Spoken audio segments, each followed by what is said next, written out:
She wasn't the loudest, or the tallest, or the one they picked first. But when I said to her, Miss Denmark, she said it was an insult. And she's right. Nobody looks as good as she looks. Helena Christensen entered the fashion world through a side door, holding a Polaroid, chewing licorice, and somehow looking like a dream someone forgot to wake up from. While others posed, she haunted. You know, I never think about the future, really. I just like living life in the moment. Well, that is my life philosophy. Her beauty was soft focus, almost blurry, like looking at a candle through glass. The industry tried to fit her into categories. Too delicate, too Danish, too something. But Helena didn't fit. She floated. And when they told her, "You're not the type," she nodded and rewrote the type. She won Miss Denmark, sure, but that wasn't the crown she wanted. She wanted stories, light leaks, a life that felt like Sunday mornings and midnight cigarettes. I started in Denmark, and it's completely different from here, you know. In Denmark, it's easy and cool, you know, you just do it, and there's nothing special about it. She was a model, yes, but also a photographer, a poet, a secret. On runways, she was silk. In campaigns, she was spell work. And in interviews, she never gave the whole sentence, just the part that kept echoing.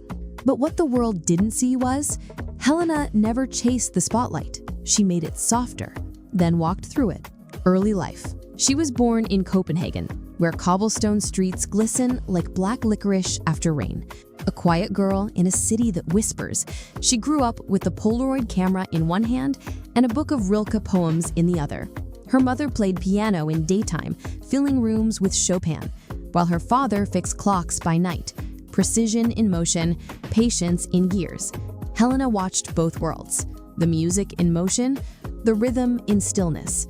She learned early that beauty isn't loud. It's a moment that lingers. In school, she sketched boast-like faces in notebooks, each one a reflection of herself she couldn't yet name. She wasn't the tallest girl, but something about the tilt of her chin made heads turn, like watching a candle's flame shift. At 13, she discovered photography, developing her own snapshots at midnight, watching images emerge under the red bulb like spells taking shape. Family vacations meant summer light dancing off the Baltic Sea. She memorized how sun hit hair, how breeze shaped silhouette. At 16, she carried her Polaroid to a friend's party, took a single shot of herself by a window. Nobody noticed her at first. Then the photo leaked back to a scout's desk in Milan. That one blurred, grainy portrait told them everything they needed to know. She didn't pose, she floated, uncanny and unrepeatable. Her first modeling call came in Danish, then translated into Italian. She packed a suitcase, just 3 knit sweaters, a battered notebook, and her favorite black boots. At Heathrow, she stepped off the plane under warehouse lights and felt the flash of a camera like a soft meteor strike. Not blinding, but unforgettable. She carried that Polaroid spirit into every runway call and every late-night photo shoot, soft yet unmistakable. In a world built on angles, she brought arcs, curves of light that the industry didn't expect and couldn't ignore. And that soft-focused childhood of music, mechanics, midnight image magic became the quiet blueprint of her future. First love, heartbreak, fall. Her first love didn't start with fireworks. It started with film grain. He was a London-based cinematographer, older, often barefoot, always quoting Godard. They met on set, both holding light meters, both blinking against the same sun. He called her blurred perfection. She called him a storm. She wasn't sure she wanted to escape. They'd shoot all day, then whisper across rooftops all night. Her in his sweater, him in her light. He once wrote her a note on the back of a film strip. "You don't need direction. You are direction." She kept it folded in her passport like a vow. But love for Helena came with a shadow. While her career caught fire, Versace, Chanel, Elle covers back to back. His jealousy simmered quietly. The more her face filled cities, the more he shrank inside his own frame. One night in Paris, she found his camera bag zipped tight, but inside, dozens of shots of her, sleeping, crying, candid frames she never knew existed. She asked, "Why didn't you ask?" He said, "Because I didn't want the real you to disappear." That night, she took his old light meter and left it on the windowsill. A symbol, a thank you, and a goodbye. She didn't spiral. She developed, like film. Her heartbreak wasn't tabloid. It was Kender, a slow pulling away that taught her to never leave her sharpness for someone else's softness. She dyed her hair darker, took fewer calls, started shooting her own backstage photos. Models in half makeup, bare feet, laughter tucked behind curtains. She let her pain become her lens. Not bitter, just beautifully zoomed in. Because Helena didn't need closure, she needed clarity. And from that fall, she didn't break. She adjusted the focus and moved forward in perfect frame. Reinvention? Icon Hara. Helena didn't rise. She glimmered. Her breakthrough came not with a bang, but with a whisper. A perfume ad shot in grainy black and white, where she stood barefoot in a slip dress, half-turned, looking like a dream too delicate to interrupt. The industry didn't scream icon just yet, but it leaned in. Then came the 1991 Chris Isaak video Wicked Game. Shot on a beach, all shadow and skin, it turned Helena into a fever dream. She wasn't just in the frame, she was the atmosphere. The camera didn't film her, it chased her. Campaigns followed like confessions. She became the face of Revlon, then graced Vogue covers like postcards from someone who always left before the party ended. She walked for Valentino, Prada, Dior, always with that offbeat grace, like she was floating slightly outside time. Backstage, she'd sip tea while other girls smoked. She didn't gossip, she sketched.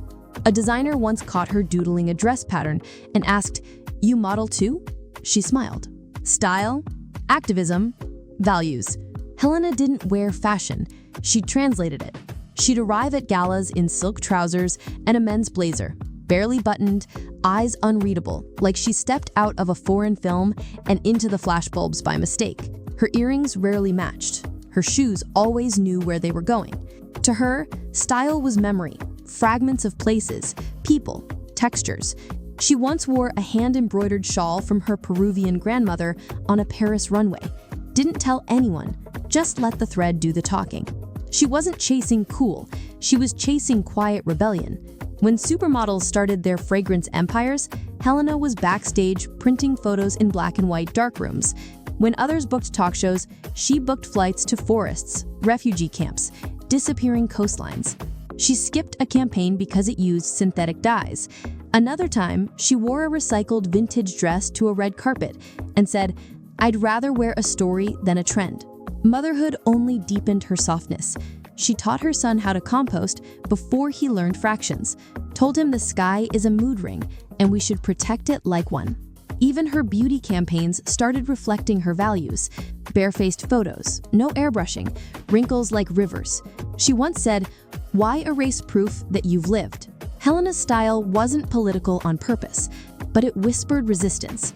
She showed us you could care deeply and still wear red lipstick, that you could kiss the earth and walk the runway, and that being iconic didn't mean being loud, it meant being layered. Legacy legal drama.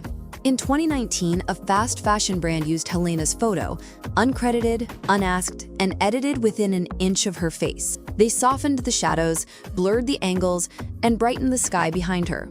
She sued, not for money, for the principle that natural shouldn't be photoshopped beyond recognition. The trial didn't last long. The verdict? In her favor. The message? Loud. A woman's image isn't public property, especially not hers. But Helena didn't stick around to celebrate. She flew to Iceland that week, chasing light with a vintage Nikon and 2 scarves in her carry-on.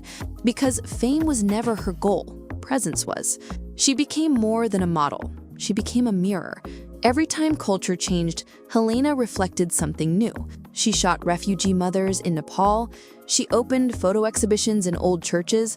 She wrote essays about oceans and skin texture and what lipstick can't cover. While other icons staged comebacks, Helena never left. She just changed rooms. Gen Z calls her the Quiet Riot. They reblog her old 90s campaigns like scripture. Pinterest boards labeled her aesthetic Sleepy Siren. TikTok girls say her walk felt like poetry in slow motion. And through it all, Helena never chased the spotlight. She adjusted it. Once at a Danish film gala, they forgot to call her name. The audience clapped anyway. Just seeing her was enough. Because Helena's relevance isn't noise, it's gravity. She didn't demand the industry remember her. She whispered, and the walls leaned in. And now, Helena doesn't fight for space.